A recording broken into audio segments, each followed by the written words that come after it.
మహారాజా cinema వస్తే అందులో మీరు రాసిన కొన్ని అది తమిళ్ వెర్షన్లో ఎలా ఉన్నింది అనేది నా మనసులో అలా ముద్రపడిపోయింది. అంటే ఈయనకి ఎంతో లాంగ్వేజ్ మీద పట్టుంటే తప్ప మీకు నిజంగా 7 లాంగ్వేజెస్ వచ్చనేది నాకు మీకు 3 లాంగ్వేజెస్ 4 లాంగ్వేజెస్ వచ్చనేది నాకు మైండ్లో ఉంది. 7 లాంగ్వేజెస్ వచ్చిన సంగతే తెలియదు. అప్పుడు నేను 7 భాషలు మాట్లాడగలను, 5 భాషలు చదవగలను, 4 భాషలు రాయగలను. తమిళ్ కూడా రాస్తారా? ఓ వెరీ నైస్. అందువల్లే మీకు నాకు అర్థమైపోయింది. నేను తమిళ కంటే కూడా కన్నడ బాగా రాస్తాను యాక్చువల్లీ. ఓకే, కన్నడ బాగా రాస్తాను. తమిళ కన్నడ కూడా బాగా రాస్తారు. ఓకే, అదే రాత్రి ఆ సినిమా చూసినప్పుడు ఒక డబ్బింగ్ సినిమాకు ఉన్న ఫీల్ లేదు. అది నాకు డబ్బింగ్ సినిమా ఫీల్ ఏమీ అనిపించలే. కానీ ఆ స్క్రీన్ ప్లే చూసినప్పుడు నిజంగా ఆ డైరెక్టర్కి అసలు ఆ హీరోకి సినిమా చూసిన ఫీలింగ్లో నిజంగా ఎమోషన్లోనే మీకు ఎన్నిసార్లు ఫోన్ చేశాను.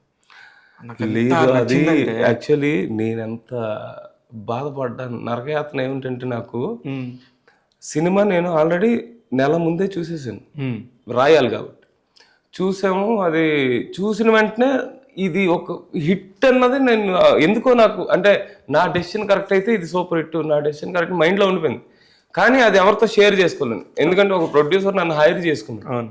నాకు ఒక ప్యాకేజ్ ఇచ్చి మీ కంపెనీలో నా సినిమా డబ్బింగ్ చేయండి అన్నాడు. సో అది బాగున్నా బాగోకపోయినా ఏదైనా రిలీజ్ అయ్యే వరకు దాని గురించి మనం మాట్లాడకూడదు. ప్రొఫెషనల్ ఎథిక్స్ మనం అసలు మాట్లాడు, ఏ సినిమా గురించి మాట్లాడు. ఆ హిట్ అని తెలిసి అది రిలీజ్ మళ్ళీ పోస్ట్ పోన్ అయింది ఒకసారి, ఇది 17th అవ్వాలి, అది మళ్ళీ పోస్ట్ పోన్ అయింది ఈ మంత్ కి. అమ్మ మళ్ళీ ఒక నెల పెరిగింది, ఇదంతా బరువు అయిపోతుంది. ఎవరితో చెప్పాలి, ఎవరితో చెప్పకూడదు, ఇది చాలా అనిపించాను. బట్ రిజల్ట్ చాలా బాగా వచ్చింది.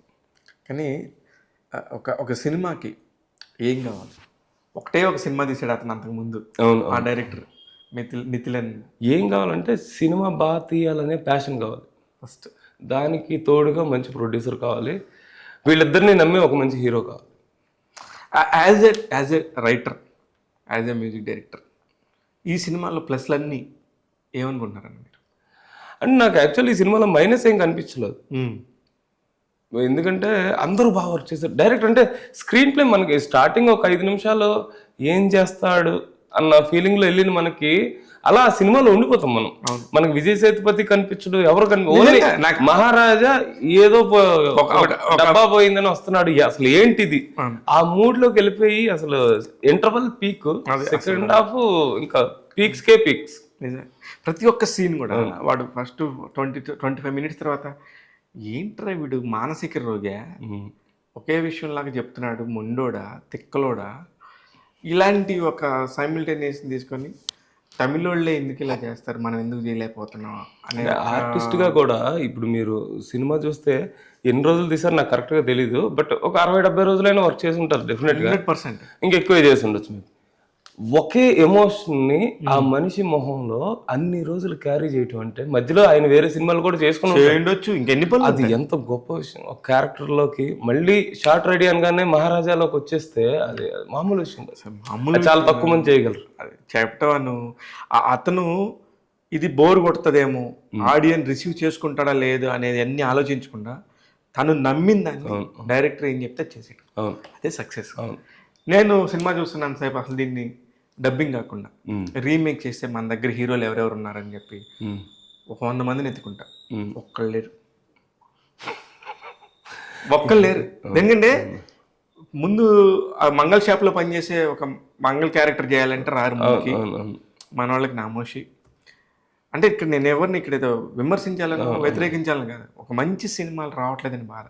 అవతల లాంగ్వేజ్లో వస్తున్నాయి, మన లాంగ్వేజ్లో రావాలి, ఇంకా కమర్షియల్ దానిలోనే పడిపోయామేమో అనే ఒక ఉంది. మీకుంది అది? అంటే ఇప్పుడు ఒక్కొక్క స్టేట్ తాలూకా స్వభావం ఒకటి ఉంటుంది బ్రదర్.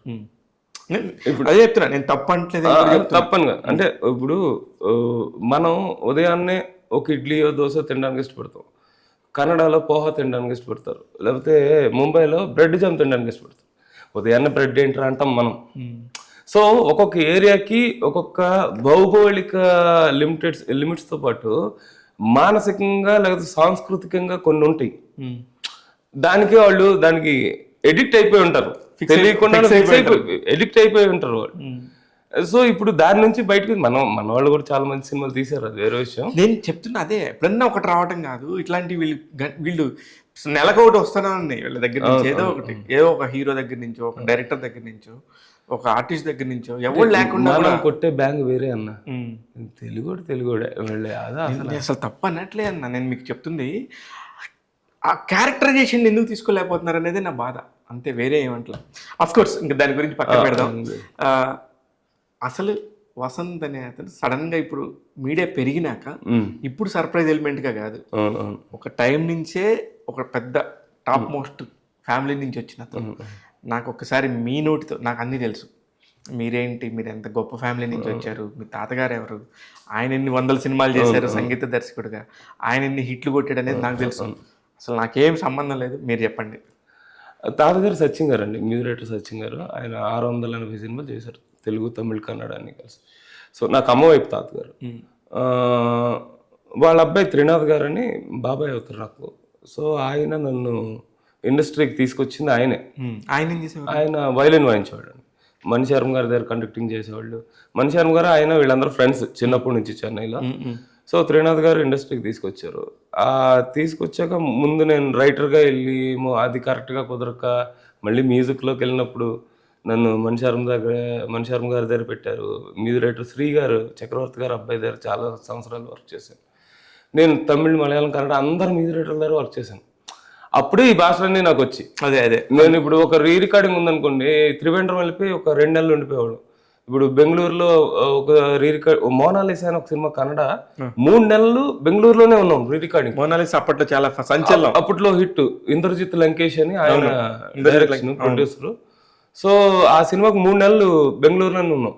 ఇప్పుడు మనం వేరే ఊరు వెళ్ళిన ఏదైనా మనం ఎప్పుడు నేర్చుకుంటాం అంటే అవసరం అయినప్పుడే నేర్చుకుంటాం. ఇప్పుడు నేను బెంగళూరులో ఉండిపోయాను, నాకేదో కావాలి అంటే నేను నా భాషలో కాదు వాడి భాష నేర్చుకుని చెప్తే ఇంకా తొందరగా పని అవుతుంది. సో ఆ మోటివ్ తో ఆ భాషలన్నీ నేర్చుకోవడం అవసరం, అన్ని నేర్పించేస్తాను. ఇప్పుడు నాకు అదే ఉపాధి అయిపోయింది, ఇప్పుడు అన్ని లాంగ్వేజ్ తెలియటం అనేది. అలా ఇది చేసాం, ఇప్పుడు దాకా చాలా సినిమాలు చేసాం. బట్ ఇది ఎందుకో చూసినంటే నేనే రాస్తే బాగుంటది కదా. ఇప్పుడు జనరల్ నేను చాలా సినిమాలు అడిగారు, ఇది నేను రాస్తాను.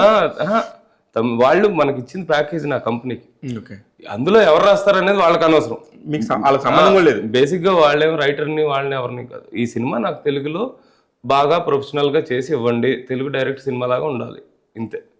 అది మనకు ఒక ప్యాకేజ్ లో ఇచ్చారు. సో జనరల్ గా నేను వేరే వాళ్ళకి ఇస్తుంటాను. ఈ సినిమా ఎందుకంటే మనమే రాస్తే బాగుంటుంది కదా, ఎందుకు చూడగానే అనిపించి మాటలు పాటలు అంతా మనమే రాస్తాం. ఆ పాటల్లో కూడా ఆ ఫీలింగ్ ఉంది, అమ్మ నాన్న అని. అంటే ఆ వర్డ్స్ అవి ఛాలెంజింగ్ అండి. ఇప్పుడు తాయే తాయే మగళాయ్ మందాళ్ అంటే అమ్మ అమ్మ నువ్వు మళ్ళీ నా కూతురులాగా పుట్టావా అన్నది తెలుగులో నాకు ఒక లైన్లో చెప్పలేకపోయింది నేను. అమ్మ మళ్ళీ నిన్నే నే కన్నానా అని 2 లైన్లు పట్టింది నాకు చెప్పడానికి కూడా. అది కొన్ని పదాలు అంతే అలా అవుతుంది. ఆ వర్డ్ నాకు ఛాలెంజింగ్ అనిపించింది. వాడు ఒకే లైన్లో చెప్పాడు తమిళ్లో, కానీ ఎంత బాగా చెప్పాడు అసలుకి.